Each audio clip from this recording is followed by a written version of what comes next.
Every school day begins with the promise of a better future. Yet, for millions of Nigerian children, that promise is cut short. Government data now paints a stark picture out of 24 million children enrolled in primary school. Only 4 million make it to the end of senior secondary education. This is a staggering 20 million dropouts who disappear from the system before completing their basic education. According to the information, the government reports that we have 20 million school dropout students. So that is huge. So they have to look at solution to that. So I think one of the solution the Minister of Education is looking out is actually the seamless transition to secondary school so that we can have retention for the dropout student. We ask ourselves why. Is it because of the two segments we have in secondary school? Is that the purpose? Is that the reason? People that started 634, they knew that would be dropout. The best thing is that whatever policy we are going to implement, we must do that evaluation. After 5 years, we need to ask ourselves, have we been able to achieve the objective?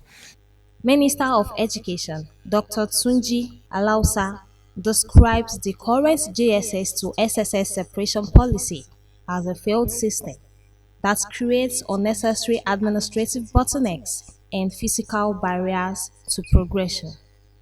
By merging these divisions into a single 12-year uninterrupted basic education model, the government aims to eliminate the transition hurdles that often lead students to abandon their studies at the junior secondary level. Beyond simply fixing the structure, stakeholders argue that this reform is an opportunity to modernize what happens in the classroom.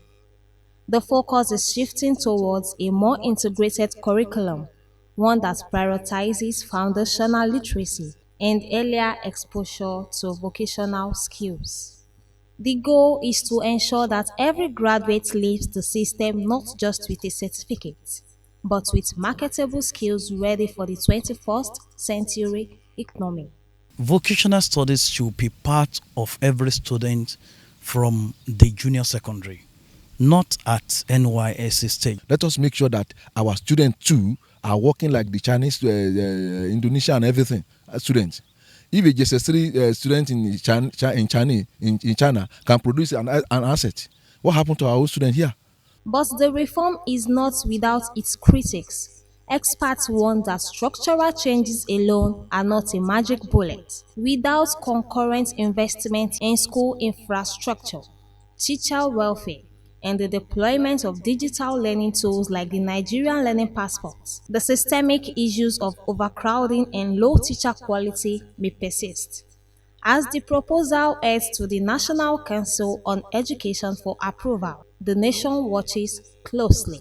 The measure of success will not just be the abolition of a policy, but the creation of a system that truly keeps Nigerian children in the classroom and prepares them for life beyond it. Testimony Komlafe, OGTV News.